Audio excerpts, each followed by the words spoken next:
Di abad keempat masuk, dibikinlah Konsili Nisea tahun 325, disponsori oleh Raja Konstantin. Kemudian akhirnya diambil voting, akhirnya Yesus ditetapkan sebagai punya hakikat yang sama dengan Bapa. Maka Yesus dianggap sebagai Tuhan. Udah ada Trinitas belum? Belum. Baru Duinitas. Kan baru dua, Yesus sama Bapa. Roh Kudusnya mana? Belum. Jadi selama 3 abad pertama tuh belum ada istilahnya wacana bahwa Roh Kudus juga Tuhan gitu, belum ada. Biasa aja dong, jangan ketawa dong. Nahan ya. Baru di tahun 381 Roh Kudus juga ditetapkan punya hakikat yang sama dengan Tuhan. Barulah 381 tuh punya Trinitas, ada Trinitas.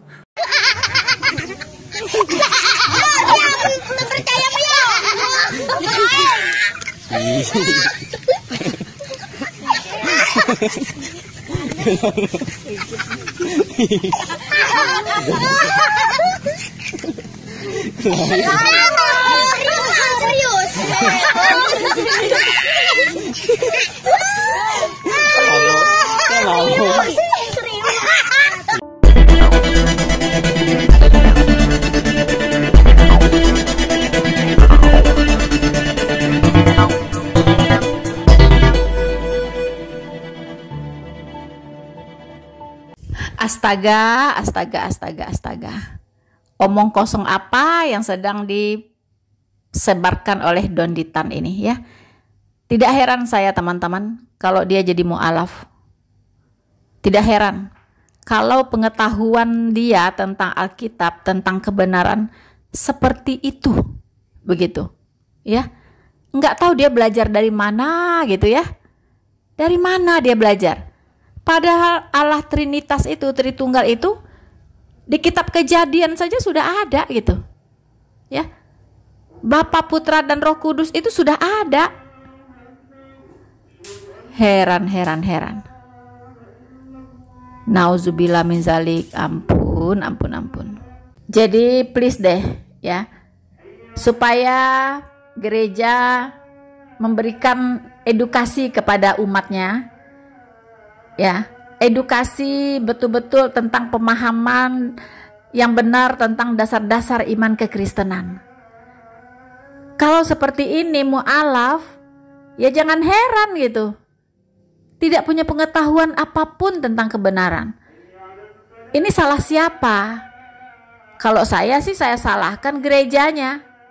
Saya salahkan gembalanya yang tidak membekali jemaatnya dengan pengetahuan tentang kebenaran Alkitab. Kok bisa seperti ini ya ampun, belajar apa di gereja ya? Ini tugas berat bagi para gembala, tugas berat ya.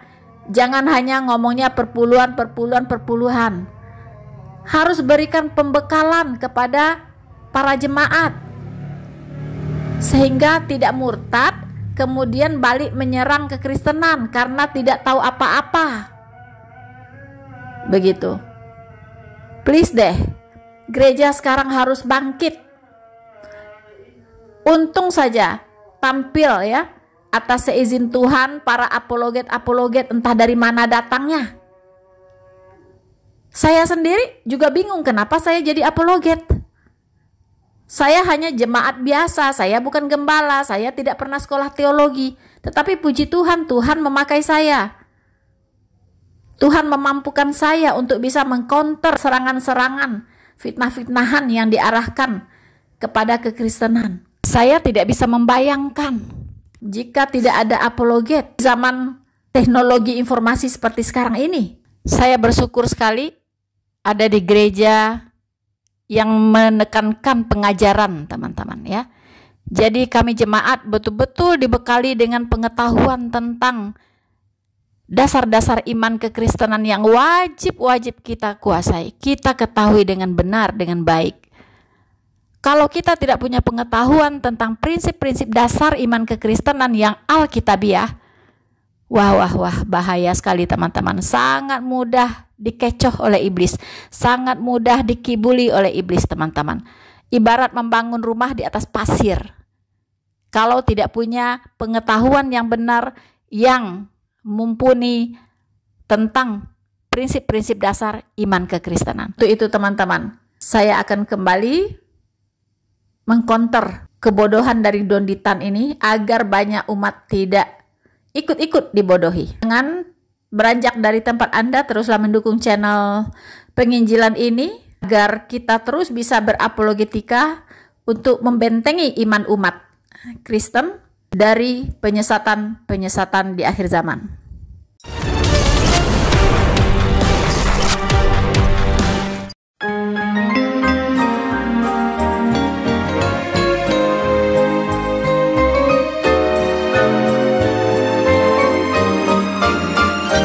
Grafa International Theological Seminary kembali mengadakan blog class gratis pada tanggal 27 sampai 29 Desember 2023 dengan pembahasan 3 doktrin utama kekristenan, soteriologi tentang keselamatan, bibliologi tentang Alkitab, dan eklesiologi tentang gereja. Tahukah Anda bagaimana nasib bayi, anak idiot, cacat mental, Down syndrome? Bagaimana dengan anak orang Israel dan Palestina meninggal di saat perang? Apakah ke surga atau neraka? Bagaimana Alkitab menjelaskan mengapa perjanjian lama 39 kitab dan perjanjian baru 27 kitab? Bagaimana keadaan gereja menjelang rapture? Dari sekian banyak gereja, yang manakah yang menyenangkan hati Tuhan? Dan masih banyak lagi isu-isu teologi lainnya.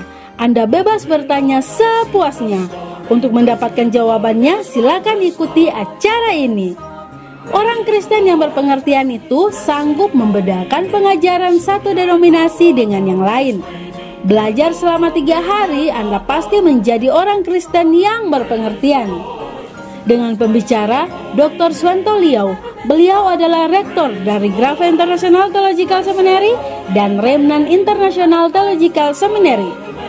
Beliau menguasai bahasa Ibrani dan Yunani dan sudah seminar sehari penuh, lebih dari 200 seminar dan blog class, dan berdebat mempertahankan kebenaran Alkitab di masjid dan pesantren. Untuk pendaftaran agar tersedia akomodasi dan konsumsi, silakan hubungi di 0897 972 8557 atau di 0813 1586 3518. Acara ini dimulai dari jam 8 pagi sampai pukul 17 waktu Indonesia bagian Barat. Bertempat di Auditorium Gids di Jalan Danau Agung 2, nomor 5-7, Sunter Podomoro, Jakarta Utara. Ayo buruan, daftarkan diri Anda. Oh my God! Wow!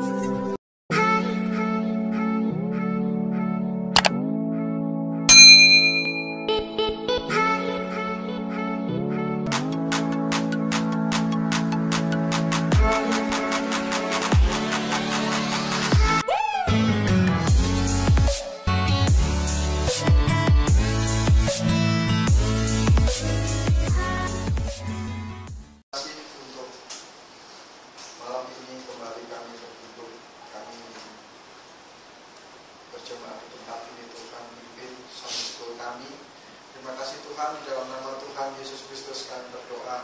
Amin. Baik, saat ini kita akan membahas pengakuan iman kita selanjutnya, yaitu tentang Tritunggal.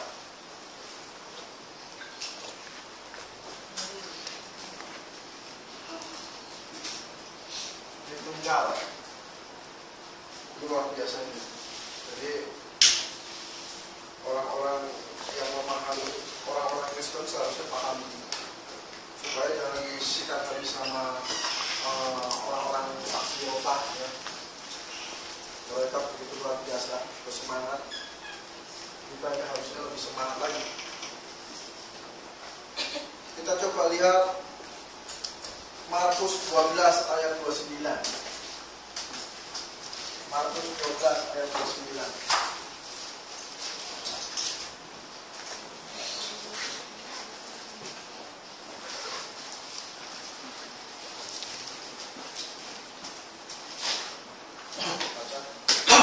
Markus 12 ayat 29. Jawab Yesus, Hukum yang terutama ialah, dengarlah hai orang Israel, Tuhan Allah kita, Tuhan itu Esa.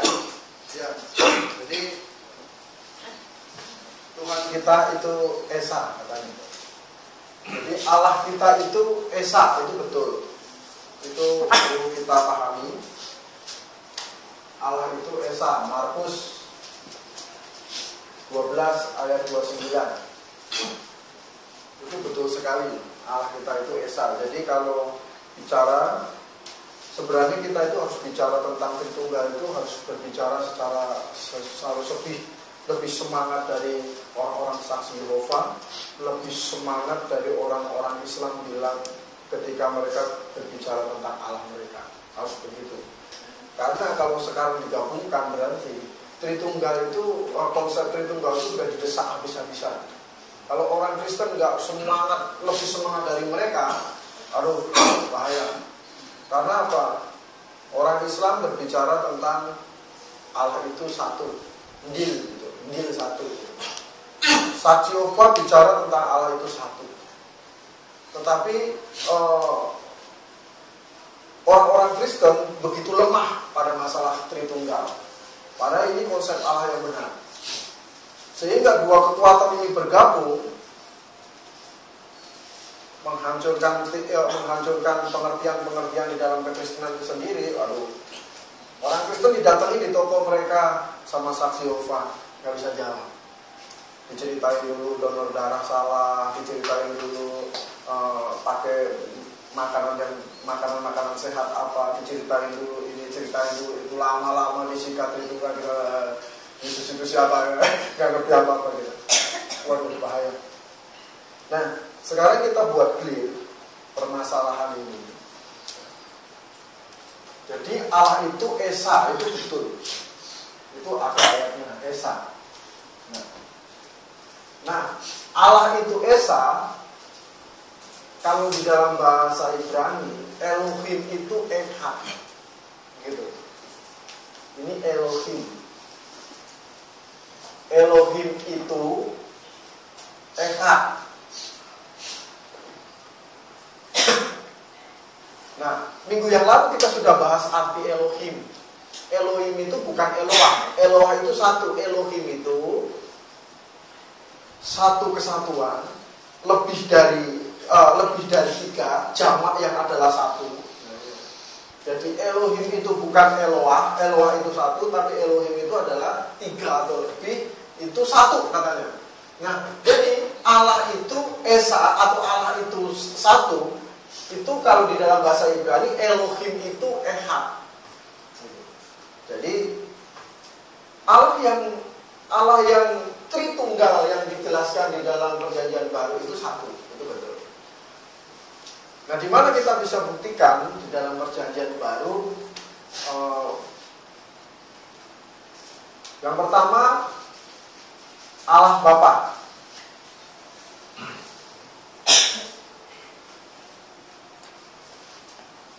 Jadi ada oknum Allah Bapa. Coba kita lihat Roma pasal 1 ayat 7. Roma pasal 1 ayat yang ke-7. Kepada kamu sekalian yang tinggal di Roma, yang dikasihi Allah, yang dipanggil dan dijadikan orang-orang kudus, kasih karunia menyertai kamu dan damai sejahtera dari Allah Bapa kita dan dari Tuhan Yesus Kristus. Ya. Roma pasal 1 ayat 7. Dari Allah Bapa kita. Jadi Allah Bapa. Jadi di dalam Roma pasal 1 ayat 7 itu ada Allah Bapa. Kemudian kita coba lihat yang kedua, Allah Anak. Jadi oknum anak ini bukan hanya sekedar anak, tetapi juga disebut Allah. Coba kita lihat di yang pertama, kita tunjukkan dua ayat dulu, Ibrani pasal 1 ayat 8. Ibrani pasal yang pertama ayat yang ke-8. Tetapi tentang anak ia berkata, tahtamu ya Allah tetap untuk seterusnya dan selamanya, dan tongkat kerajaanmu adalah tongkat kebenaran. Katanya itu berbicara tentang anak. Tentang anak ia berkata, tahtamu ya Allah. Jadi anak itu disebut Allah. Anak itu disebut Allah. Jadi Kristus itu disebut Allah. Coba kita lihat lagi tadi Ibrani. Nanti ini dicatat, ditulis di dalam Alkitab, baliknya Alkitab. Nanti kalau ada orang-orang saksi Yehova, kita injili balik begitu. Mereka itu sebenarnya sok mengerti, sok tahu kenapa? Karena banyak orang itu sendiri nggak tahu. Begitu disikat oleh pengetahuan mereka, kita nggak bisa jawab, mereka besar kepala gitu. Akhirnya mereka terlalu berani, terlalu pede.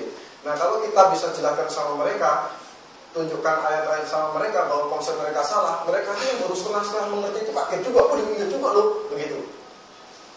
Jadi jangan kita diam begitu maksudnya. Ibrani pasal 1 ayat 8 tadi, ini berbicara tentang anak. Nah, saksi Yehova sangat menolak Kristus itu adalah Allah. Ditolak habis-habisan. Itu bukan Allah itu. Itu anak yang paling dikasih, cuma begitu, tapi bukan Allah.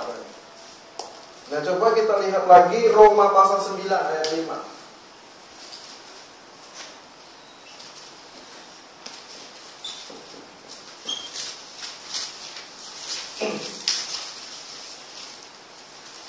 Roma pasal 9 ayat yang kelima.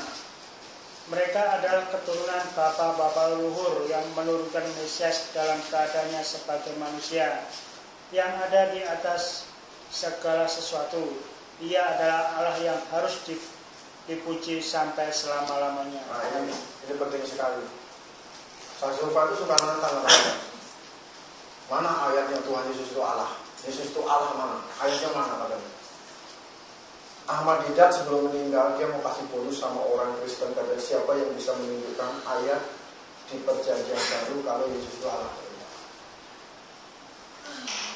Nah, itu luar biasa mereka. Nah, kalau di Roma pasal 9 ayat 5 itu jelas telak ya. 9 ayat 5, mereka adalah keturunan bapa-bapa leluhur yang menurunkan Mesias dalam kerajaannya sebagai manusia yang ada di atas segala sesuatu. Ia adalah Allah. Ia adalah Allah yang harus dipuji sampai selama-lamanya. Penting. Jadi ini tolong digarisbawahi. Ia adalah Allah. Ya, ia adalah Allah yang harus dipuji sampai selama-lamanya. Amin. Jadi berbicara tentang Tuhan Yesus, Roma pasal 9 ayat 5 berkata Yesus itu Allah. Itu penting. Masih banyak ayatnya. Coba kita lihat satu lagi, kalau itu satu lagi biar 3 itu cocok. Kita lihat Titus pasal 2 ayat 13. Titus pasal 2 ayat 13.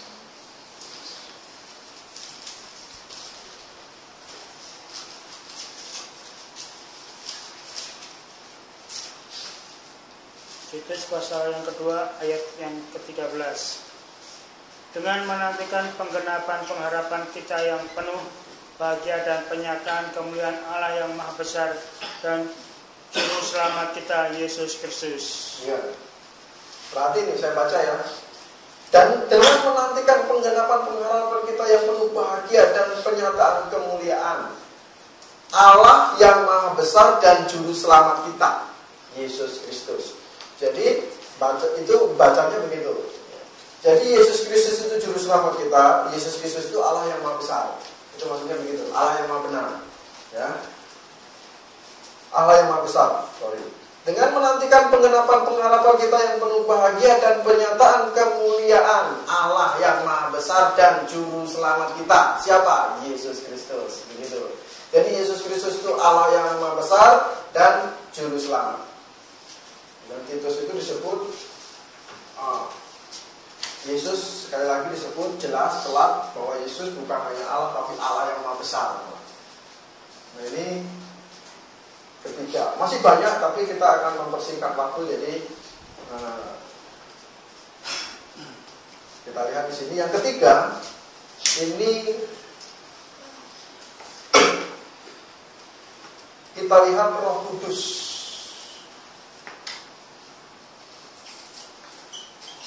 Roh Kudus adalah Allah.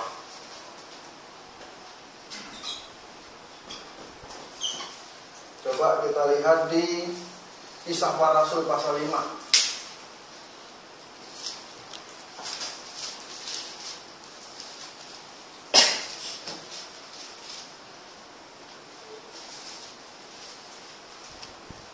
Kisah Para Rasul pasal 5 ayat 3 sampai 4. Kisah Para Rasul pasal 5 ayat 3 sampai yang keempat. Tetapi Petrus berkata, Ananias, mengapa hatimu dikuasai iblis, sehingga engkau mendustai Roh Kudus dan menahan sebagian dari hasil penjualan tanah itu? Selama tanah itu tidak dijual, bukankah itu tetap kepunyaanmu? Dan setelah dijual, bukankah hasilnya itu tetap dalam kuasamu? Mengapa engkau merencanakan perbuatan itu dalam hatimu? Engkau bukan mendustai manusia, tetapi mendustai Allah. Ya. Coba ayat 3 saya baca. Tetapi Petrus berkata, Ananias, mengapa hatimu dikuasai iblis sehingga engkau mendustai Roh Kudus dan menahan sebagian dari hasil penjualan tanah itu? Garis bawahi, mendustai Roh Kudus. Ayat 4. Selama tanah itu tidak dijual, bukankah itu tetap kepunyaanmu? Dan setelah dijual, bukankah hasilnya itu tetap adalah kuasamu? Tetap dalam kuasamu. Mengapa engkau merencanakan perbuatan itu dalam hatimu? Engkau bukan mendustai manusia, tetapi mendustai Allah. Jadi Roh Kudus itu adalah oknum Allah juga. Tadi di atas ayat 3 disebut mendustai Roh Kudus, di ayat 4 mendustai Allah. Jadi Roh Kudus itu adalah Allah. Nah, tanda-tanda Roh Kudus adalah Allah itu banyak sekali. Roh Kudus itu bisa didustai. Ya, Roh Kudus bisa didustai. Bahkan ada beberapa Roh Kudus bisa didukakan, dibuat sedih. Itu oknum namanya. Kalau cuma tenaga, saksi Yehova itu bilang Roh Kudus itu tenaga atau power atau spirit. Jadi tenaganya saja, dia bukan oknum atau pribadi. Kalau dia tenaga, itu tidak bisa dibuat sedih, tidak bisa didukakan. Untuk mendukakan Roh Kudus Allah. Tidak bisa, kekuatan untuk didukakan itu apa? Tetapi ini rupanya adalah oknum atau pribadi. Jadi Roh Kudus ini bisa didukakan, dihujat. Kekuatan atau power Allah tidak bisa dihujat. Yang dihujat ya Allah gitu. Tetapi ini dia bisa dihujat Roh Kudus itu, gitu ya. Roh Kudus berbicara, Wahyu pasal 2 ayat 7, Roma pasal 8 ayat 26 mendoakan. Roh Kudus itu malah mendoakan, gitu ya. Jadi itu bukan sekedar kekuatan, gitu ya. Ya. Terus kemudian ini yang penting, kita lihat di Yohanes pasal 15 ayat 26.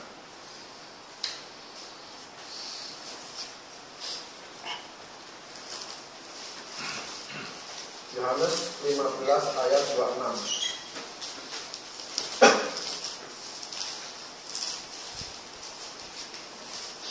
Yohanes 15 ayat yang ke-26. Jikalau penghibur yang akan putus dari Bapa datang, yaitu Roh kebenaran yang keluar dari Bapa, ia akan bersaksi tentang aku. Ya, oke. Kata ia itu berbicara tentang Roh Kudus. Roh Kudus itu adalah Roh kebenaran. Tentang ia katanya, kata ia. Nah ini saya ajak sedikit berpikir, kata ia itu menggunakan bahasa Yunani ekainos. Ekainos itu kata ganti orang laki-laki atau maskulin. Itu bukan kata ganti benda. Ya. Ekainos itu bukan kata ganti benda, bukan kata ganti sesuatu, thing begitu. Itu kata ganti untuk laki-laki. Jadi kalau saya pergi itu sebagai orang ketiga, yaitu Pak Firman pergi tadi pagi misalnya, itu pakai kata ekainos, kata ianya ini. Itu menunjukkan saya adalah laki-laki. Nah, Roh Kudus, Roh kebenaran yang di dalam Yohanes pasal 15 ayat 26 itu menggunakan kata itu. Sehingga Roh Kudus itu menggunakan kata ganti laki-laki. Bayangkan. Alkitab menggunakan kata Roh Kudus itu menggunakan kata ganti laki-laki. Wah, luar biasa. Jadi bukan menggunakan kata ganti benda. Nah, kalau kekuatan atau power itu kan, itu sih bukan benda, itu apalah, sesuatu misalnya. Itu tidak menggunakan kata ganti kainos atau kata ganti untuk laki-laki. Nah di ayat ini kata ia itu menggunakan kata ganti itu, yaitu kata ganti untuk laki-laki.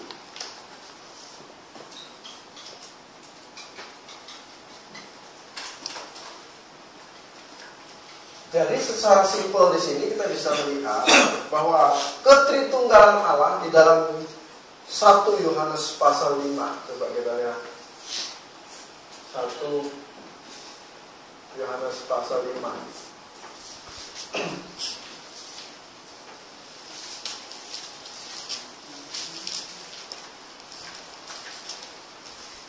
Ayat 7, 8. 1 Yohanes pasal yang kelima ayat 7 dan 8.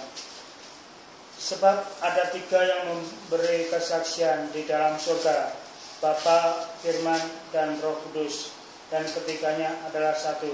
Dan ada 3 yang memberi kesaksian di bumi, roh dan air dan darah, dan ketiganya adalah satu. Ini penting sekali Bapak Ibu. Ini adalah kasus teologi namanya, kasus yang sangat besar yang terjadi di dalam kalangan dunia peralkitaban, ibaratnya gitu. Dunia Alkitab itu sangat melihat di masalah ini. Jadi ini adalah barometer.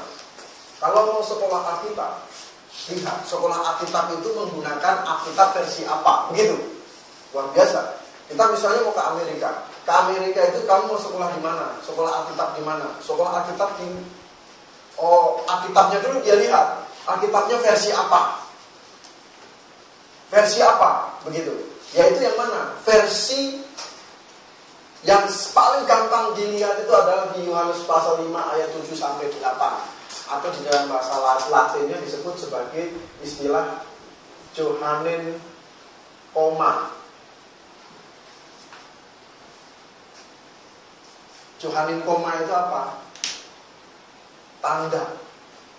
Satu kalimat, satu ayat yang ada di Yohanes 1 Yohanes pasal 5 ayat 7 sampai 8. Di Lembaga Alkitab Indonesia itu dikurung. Banyak orang awam tidak tahu apa sih Lembaga Alkitab Indonesia kok dikurang-kurung, ini maksudnya apa gitu. Begini Pak. Itu ada 2 versi Alkitab yang sedang bertempur saat ini. Versi Alkitab pertama itu sederhananya saya tulis dengan singkatan TR, Textus Receptus, atau teks tradisional, teks turun-temurun yang dipertahankan. Terus kemudian ada versi CT atau critical text. Critical text itu muncul belakangan mengkritik teks-teks yang bahasanya kacau-kacau, ibaratnya begitu. Nah, celakanya di critical text ini mengurangi banyak-banyak ayat, termasuk Johannine koma ini. Johannine koma itu di Lembaga Alkitab Indonesia itu di koma. Yang apa yang dikurung yaitu kata ini di dalam surga. Nah, ini penting ini. Di dalam surga Bapa, Firman, dan Roh Kudus. Dan ketiganya adalah satu. Dan ada 3 yang memberi kesaksian di bumi itu dikurung. Nah, saksi Yehova menggunakan versi Alkitab CT namanya. Dan banyak sekolah-sekolah Alkitab di Indonesia ini menggunakan versi CT ini. Nah, versi Textus Receptus ini hanya digunakan secara terang-terangan di Indonesia oleh sekolah Alkitab kita saja. Sekolah Tinggi Teologi Agrafik. Saat menggunakan CT. Jadi kalau Yohanes 5 ayat 7 sampai 8 nggak ada bunyinya begini, nanti baca ayat mereka itu. Di dalam surga Bapa, Firman, dan Roh Kudus, dan ketiganya adalah satu, itu nggak ada. Padahal itu ayat begitu penting. Jadi sekarang yang menyerang ketritunggalan itu siapa Pak? Menyerang ketritunggalan itu pertama saksi Yehova. Kalau orang Muslim jelas mereka nggak percaya. Saksi Yehova itu jelas nggak percaya. Kemudian kalangan akademisi Kristen. Apalagi kalau sudah sekolahnya Belanda, sekolah ke Jerman, itu isinya orang-orang yang sekolah-sekolah yang liberal semua. Tubingen segala macam itu Kalau di kalangan teologi menyebutnya mbahnya liberal. Mereka selalu memproduksi hamba-hamba Tuhan yang liberal punya sifat. Gitu. Nah, ini ayatnya yang mereka gantikan itu ini. Yang mereka pakai versi ini. Critical text. Nah, kita menggunakan versi ini, Textus Receptus. Nah, di Lembaga Alkitab Indonesia ada hal yang baik, yaitu dia bingung. Lembaga ini bingung, apa mau dibuang atau tidak. Dulu pernah ada soalnya, gitu. Zaman dulu pertama-tama zaman Belanda itu ada gitu. Sekarang kok jadi nggak ada versi-versi yang lain gitu loh. Akhirnya mereka kurung saja. Tetapi ada yang keceplosan. Coba kita lihat 1 Yohanes pasal 4 ayat 3. Ini kasus 1 Yohanes pasal 3 ayat 4. 1 Yohanes pasal 3 ayat 4. Oh sorry, kebalik. 1 Yohanes pasal 4 ayat 3.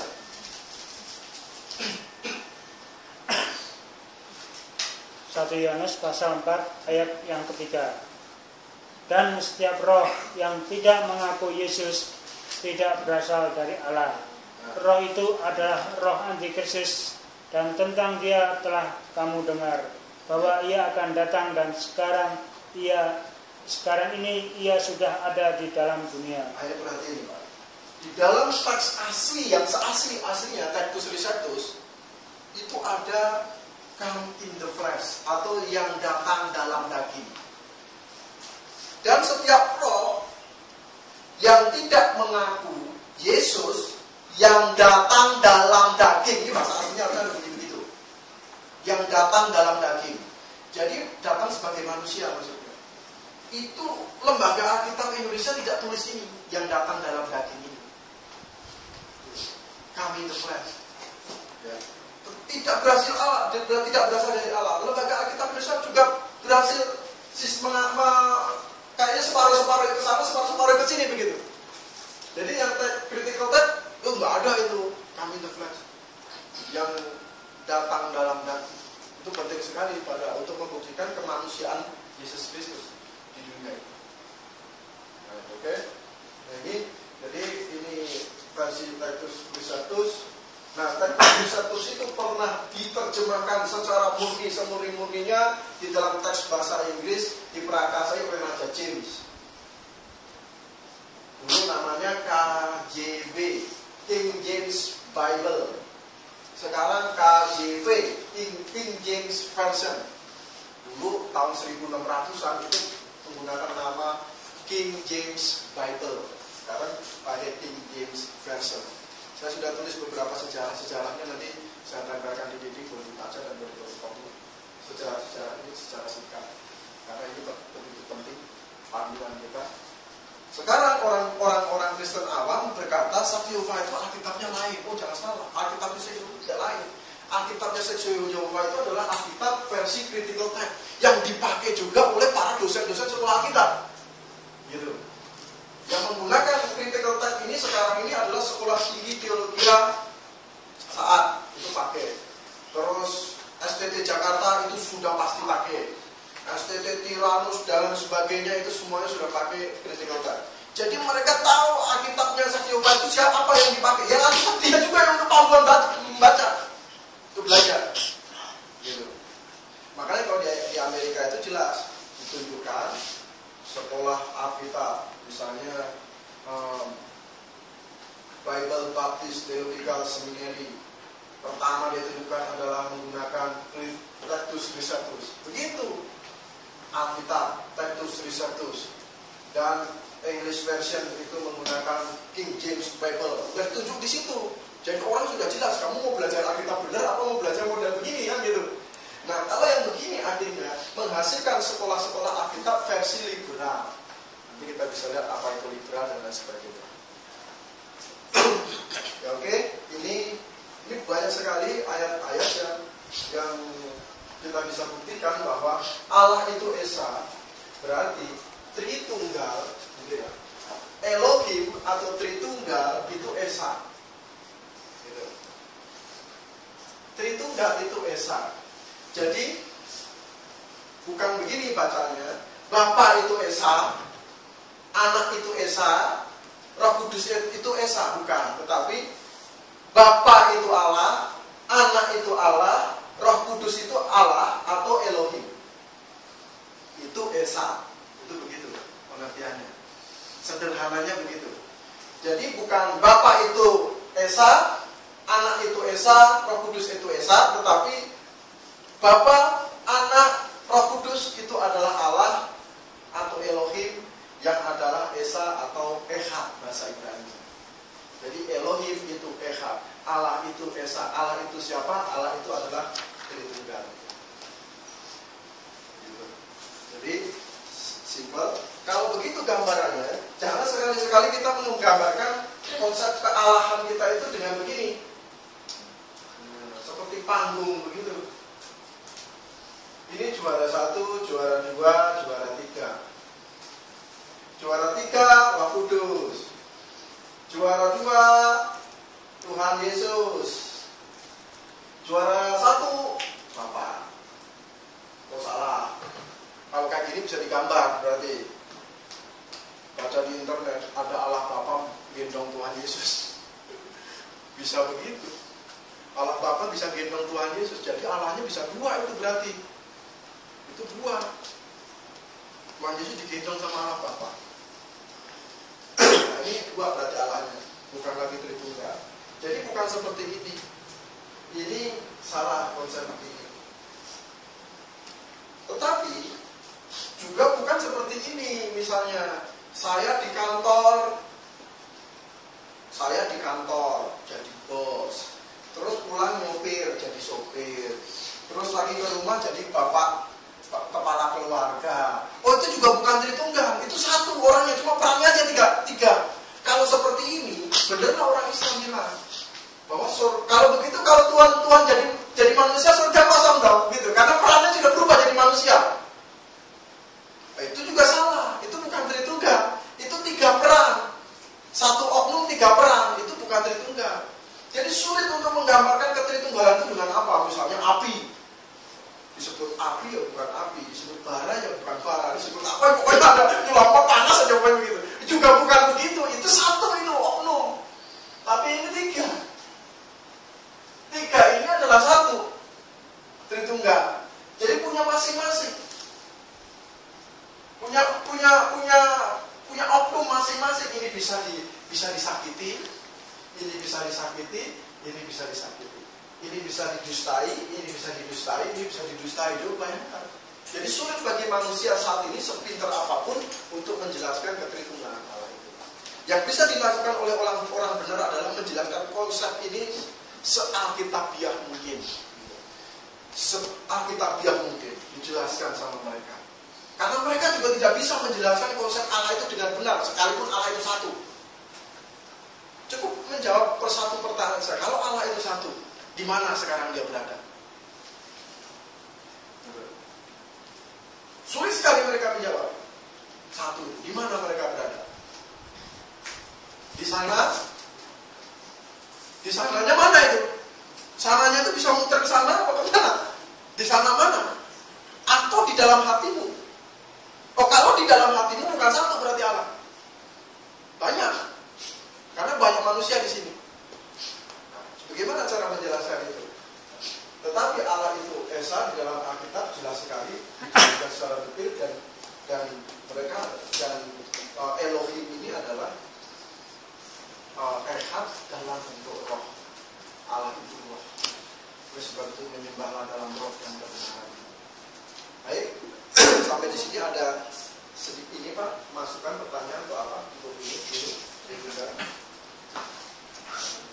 Yang jelas kita harus begitu detail menjelaskan, begitu harus sangat berani untuk menjelaskan konsep ini sealkitabiah mungkin. Dengan berani. Ada pertanyaan? Kalau tidak ada kita akan tutup. menulis untuk kita. Bapa di surga, terima kasih Tuhan, kami sudahi pembelajaran kami. Biarlah kebenaran firman-Mu ini Tuhan kami dapat sebarkan sebisa kami, sesemangat yang kami punya Tuhan. Karena konsep tentang Tuhan ini sudah berbagai macam begitu rupa diserang dari kiri kanan, dari luar, dari dalam teman-teman kami, dari manapun semuanya menyerang ini Tuhan untuk menggagalkan konsep tentang Allah yang benar. Oleh sebab itu Tuhan, kami berada di tempat ini belajar bersama-sama untuk mempertahankan konsep ini dengan benar, dan kami siap untuk menjelaskan kepada siapapun yang layak untuk diberikan penjelasan. Terima kasih Tuhan. Dalam nama Tuhan Yesus Kristus kami berdoa. Amin.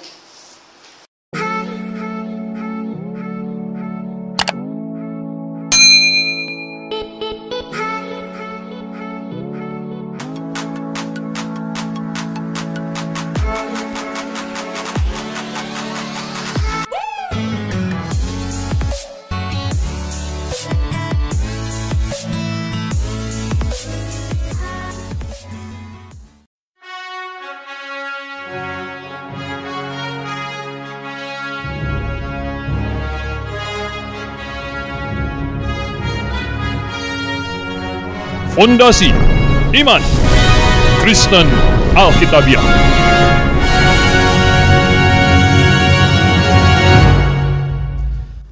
Bapak Ibu yang saya kasih di dalam Yesus Kristus, kali ini saya ingin mengajak Bapak Ibu untuk memahami, mempelajari hal yang banyak orang minta supaya saya sampaikan, yaitu tentang Tritunggal. Tentang Tritunggal, ini topik yang banyak mengganggu orang Kristen maupun pihak lain. Allah yang Tritunggal, bagaimana Tritunggal, bagaimana itu difahami, bagaimana itu dijelaskan. Bapak Ibu yang saya kasih Tuhan Yesus, oleh sebab itu, start awalnya saya ingin mengajak Bapak Ibu untuk membaca kitab yang paling awal, membaca start awal Tuhan menciptakan manusia, yaitu Kejadian pasal 1 ayat 26. Berfirmanlah Allah, baiklah kita menjadikan manusia menurut gambar dan rupa kita, supaya mereka berkuasa atas ikan-ikan di laut dan burung-burung di udara, dan atas ternak, dan atas seluruh bumi, dan atas seluruh binatang melata yang merayap di bumi. Maka Allah menciptakan manusia itu menurut gambar dan rupa Allah, menurut gambar dan menurut gambar Allah lah diciptakan dia, laki-laki dan perempuan. Jadi begini, Bapak Ibu yang saya kasih dalam Tuhan, ya, bagaimana kita memahami Allah yang Tritunggal sebenarnya melalui memahami manusia. Karena apa? Pernyataan Alkitab tadi, ya, bahwa Allah menciptakan manusia seperti dirinya, segambar dan serupa dengan Allah.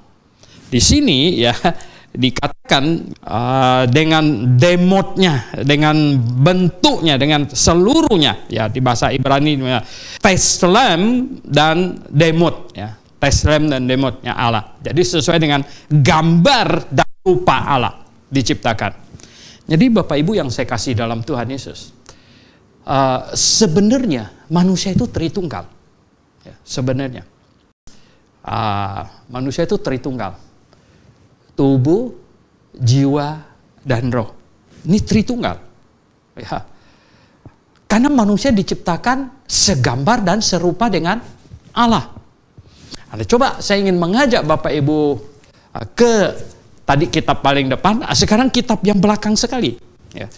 Di 1 Yohanes pasal 5. 1 Yohanes pasal 5 di ayat 7 dan 8. Dari 1 Yohanes pasal 5 ayat 7 dan 8, saya membacakannya. Sebab ada 3 yang memberi kesaksian di dalam sorga, Bapa, Firman, dan Roh Kudus.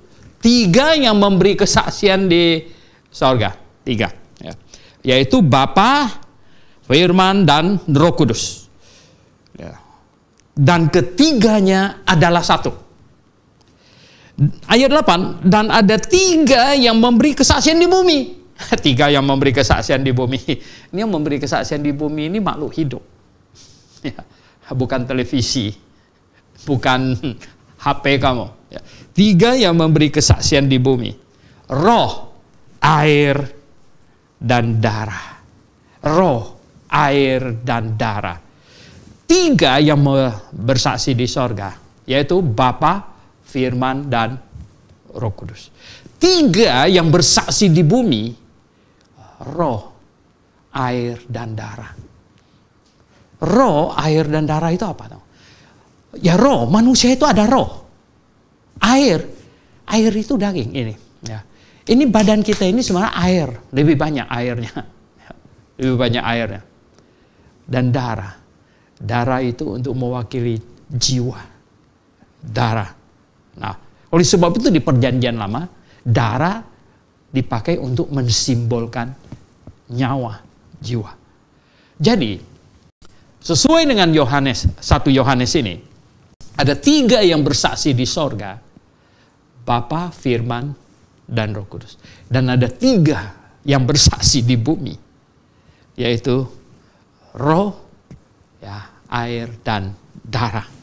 Jadi Bapak Ibu yang saya kasih dalam Tuhan Yesus. Nah, banyak orang bilang, bagaimana menjelaskan Tritunggal? Ya, memang itu adalah sesuatu yang ajaib. Dan bagaimana kita menjelaskan manusia? Ya, manusia yang terdiri dari tubuh, jiwa, dan roh. Nah, kalau kita membaca kitab Perjanjian Lama saja di kitab Kejadian, katanya, ya toh, Yakub bawa anak cucunya, 70-an jiwa pergi ke Mesir. Jiwa pergi ke Mesir. Badannya tinggal. Rohnya tinggal. Kenapa jiwa? Ya. 50 jiwa berangkat pakai kapal. Jiwa berangkat pakai kapal. Ke Pulau Anu. Gitu. Rohnya? Badannya? Oh, tidak. Maksudnya itu satu kesatuan. Jadi ini kesatuan. Tapi terdiri dari 3. Nah, oleh sebab manusia itu diciptakan sesuai dengan keadaan Allah, dirinya. Cuman bedanya apa? Bedanya manusia tidak memiliki kuasa. Tidak punya kuasa. Manusia tidak mempunyai kemampuan Allah. Tetapi manusia diciptakan sesuai dengan gambar dan peta Allah. Begitu. Dan manusia tidak mempunyai kemampuan untuk memisahkannya. Nah, bagaimana sekarang? Jiwa saya berangkat ke Pontianak, rohnya ke Bandung, gitu. Oleh badan tinggal di sini. Kita nggak bisa. Tetapi ya, Allah tentu jauh lebih mampu dari manusia. Jauh lebih mampu. Nah, apa herannya kalau Bapa tinggal di sorga? Firman, ya, anak menjadi daging, jadi manusia. Ada roh juga. Ada roh. Jadi Bapa, Anak, dan Roh. Dan mereka ternyata bisa pisah dan bisa menyatu menjadi satu. Manusia nggak bisa. Bagaimana? Jiwanya pergi ke Bogor, gitu. Rohnya pergi ke Tangerang, badannya tinggal di Sunter. Nggak bisa. Kita nggak bisa gitu. Tetapi sebenarnya manusia itu Tritunggal. Tritunggal. Bapak Ibu yang saya kasih dalam Tuhan Yesus Kristus. Nah, seberapa rumitnya manusia ini? Tentu Allah pribadi yang jauh lebih rumit. Ya. Tapi di situ dia punya 3 pribadi. Nah, menjelaskan Tritunggal lagi, sebenarnya begini. Bapak Ibu yang saya kasih dalam Tuhan. Saya membaca Alkitab dari Kejadian sampai Wahyu. Kita tidak bisa mengenal Allah di luar Alkitab. Ya. Jadi Alkitab adalah informasi yang Allah berikan, satu-satunya informasi yang Allah berikan kepada manusia supaya melaluinya bisa mengenal Allah. Nah, saya membaca Alkitab dari Kejadian sampai Wahyu. Saya dapatkan ada pribadi Allah pencipta langit dan bumi yang dipanggil Bapa. Yang dipanggil Bapa. Dia adalah Allah pencipta langit dan bumi. Kemudian saya baca lagi Alkitab dari Kejadian sampai Wahyu, ya, saya ketemu ada pribadi kedua. Pribadi kedua. Dan dia disebut Firman. Tadi itu yang di kitab 1 Yohanes. Disebut Firman. Dan juga ya, kemudian dia menjadi manusia. Disebut Anak Allah. Ada banyak sebutan dipakaikan untuk dia. Domba Allah. Itu sih simbolik. Gitu. Jadi Bapak Ibu yang saya kasih dalam itu pribadi kedua. Dan dia Allah. Di dalam Filipi pasal 2 dikatakan. Dia menghampakan diri. Menghampakan diri. Menjadi manusia. Dia menghampakan. Dia Allah yang setara Allah. Ya. Menghampakan diri. Dan di dalam kitab Maleaki, ya, di dalam kitab Maleaki dikatakan apa di situ? Di kitab Maleaki, coba ya. Di kitab Maleaki pasal 4 ayat 5 dan 6 berbunyi, sesungguhnya aku akan mengutus Nabi Elia kepadamu menjelang datangnya hari Tuhan yang besar dan dahsyat itu. Maka ia akan membuat hati bapak-bapak berbalik kepada anak-anaknya dan hati anak-anak kepada bapak-bapaknya supaya jangan aku datang memukul bumi sehingga musnah. Jadi hari Jehovah yang maha dahsyat, yang besar dan yang dahsyat itu. Yang di dalam kitab Yoel dikatakan hari Jehovah yang dahsyat itu. Berarti hari kedatangan Jehovah yang dahsyat itu. Di sini semua orang Yahudi tahu akan didahului dengan kedatangan Elia. Kedatangan Elia. Dan Bapak Ibu yang saya kasih dalam Tuhan, Yesus Kristus berkata, Yohanes Pembaptis itu Elia. Berarti Elia sudah datang. Tuhan Yesus berkata, Elia sebenarnya sudah datang. Cuman mereka tidak mengenalnya. Dan kepalanya dipenggal atas permintaan seorang anak remaja. Waduh, keterlaluan. Elia sudah datang. Kalau Elia sudah datang, berarti Yesus siapa? Dialah Jehovah sendiri. Yohanes pernah kirim muridnya menemui Tuhan Yesus. Apakah engkau dia? Atau kami harus menunggu lagi? Yesus berkata, kasih tahu ya Yohanes. Ya, orang buta sudah melihat, orang timpang sudah berjalan. Itu sesuai dengan nubuatan. Ya, di dalam Yesaya 35 ayat 5 dan 6. Ya, kalau Jehovah datang, orang buta akan melihat dan semuanya. Maka itulah. Jadi, ya, ada Bapa yang dipanggil Bapa, dia Allah. Dan saya baca seluruh Alkitab, ada Anak. Dan dia pernah memakai nama Yesus. Yesus itu adalah nama yang kombinasi Jehovah menyelamatkan. Ya, Jehoshua itu artinya Jehovah Yasa. Nah, itu Jehovah yang menyelamatkan. Begitu. Dan kemudian saya baca lagi Alkitab dari Kejadian sampai Wahyu. Saya dapatkan ada Roh Kudus. Roh Kudus yang adalah Roh Allah. Nah, Bapak Ibu yang saya kasih dalam. Ini bagian yang di mana banyak orang bingung, gitu. Roh, ya, sehingga ada yang tidak percaya Tritunggal hanya gara-gara ini. Padahal Bapak Ibu yang saya kasih dalam Tuhan Yesus, ini roh pribadi. Ya. Ini bukan angin. Ya. Mengapa? Karena dia bisa sedih. Ya. Angin nggak mungkin bisa sedih, gitu. Ya. Dia bisa menasehati, dia bisa berbicara, katanya. Ya. Dia bisa mengingatkan. Dia bisa memimpin orang. Dan roh, ya, pada waktu zaman masih pewahyuan jalan, dia bersuara. Dia memberitahukan kepada Paulus, ya, supaya menyeberang, ya, ke mana? Roh. Nah, roh ini pribadi. Jadi pribadi yang bisa sedih, ya, tentu bisa melakukan hal-hal pribadi. Nah, jadi Bapak Ibu yang saya kasih dalam Tuhan Yesus, akhirnya saya membaca dari Kejadian sampai Wahyu, saya dapatkan ada 3 pribadi. Dan baca lagi, tidak dapat pribadi yang keempat. Ya, hanya 3 pribadi ini. Dan kemudian saya baca terus dan mendapatkan pernyataan 3-nya adalah satu. Seperti tadi itu di Yohanes 1 Yohanes pasal 5 ayat 7 dikatakan. Satu, mereka adalah satu. Ada 3 yang bersaksi di sorga. Yaitu apa? Bapa, Firman, dan Roh Kudus. 3-nya adalah satu. Nah, saya dapatkan bahwa tiganya adalah satu. Ya betul, ya toh. Dan ketika murid-murid Tuhan Yesus berkata kepada Tuhan Yesus, Guru, perlihatkanlah Bapa kepada kami. Apa kata Tuhan Yesus? Hai kamu Filipus, dia bilang, sudah berapa lama aku bersama dengan engkau? Mengapa engkau tidak pernah melihat? Barang siapa yang melihat, aku sudah melihat Bapa, katanya. Wah, sama rupanya. Bapak Ibu yang saya kasih dalam Tuhan Yesus, itu begini penjelasannya. Nah, kalau saya bilang, saya Suhento ini Tritunggal. Suhento ini Tritunggal. Ya. Ada tubuh, jiwa, dan roh. Dan Anda suruh saya, perlihatkanlah rohnya kepada saya, Pak Suhento. Waduh, gimana saya perlihatkan roh saya kepada kamu? Bagaimana saya memperlihatkan jiwa saya kepada kamu? Nah, oleh sebab itu, Bapak Ibu yang saya kasih dalam Tuhan Yesus Kristus. Nah, kita coba memahami Injil Yohanes pasal 1 ayat 18. Injil Yohanes pasal 1 ayat 18 berbunyi demikian.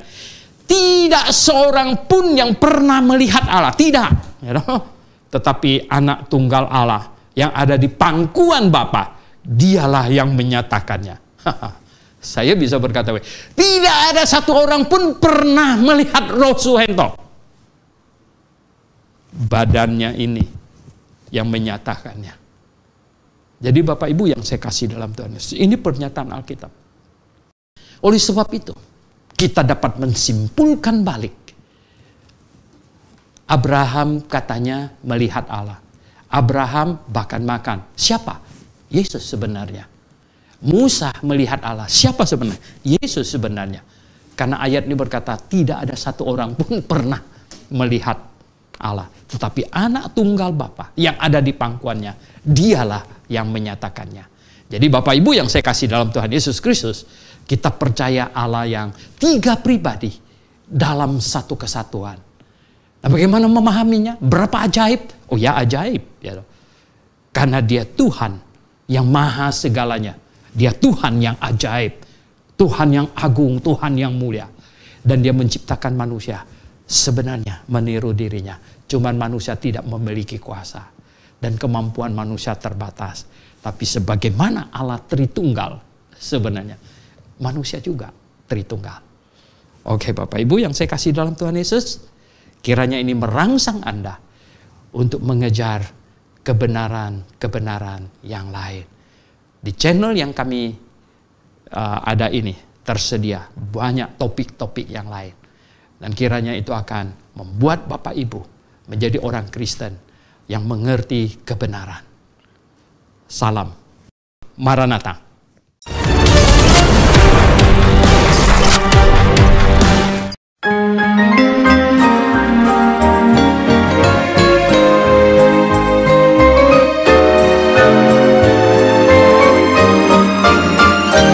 Grafa International Theological Seminary kembali mengadakan blog kelas gratis pada tanggal 27 sampai 29 Desember 2023 dengan pembahasan 3 doktrin utama kekristenan, soteriologi tentang keselamatan, bibliologi tentang Alkitab, dan eklesiologi tentang gereja. Tahukah Anda bagaimana nasib bayi, anak idiot, cacat mental, Down syndrome? Bagaimana dengan anak orang Israel dan Palestina meninggal di saat perang? Apakah ke surga atau neraka? Bagaimana Alkitab menjelaskan mengapa perjanjian lama 39 kitab dan perjanjian baru 27 kitab? Bagaimana keadaan gereja menjelang rapture? Dari sekian banyak gereja, yang manakah yang menyenangkan hati Tuhan? Dan masih banyak lagi isu-isu teologi lainnya. Anda bebas bertanya sepuasnya. Untuk mendapatkan jawabannya, silakan ikuti acara ini. Orang Kristen yang berpengertian itu sanggup membedakan pengajaran satu denominasi dengan yang lain. Belajar selama 3 hari, Anda pasti menjadi orang Kristen yang berpengertian. Dengan pembicara Dr. Swento Liau, beliau adalah rektor dari Grafa International Theological Seminary dan Remnant International Theological Seminary. Beliau menguasai bahasa Ibrani dan Yunani dan sudah seminar sehari penuh lebih dari 200 seminar dan bokas dan berdebat mempertahankan kebenaran Alkitab di masjid dan pesantren.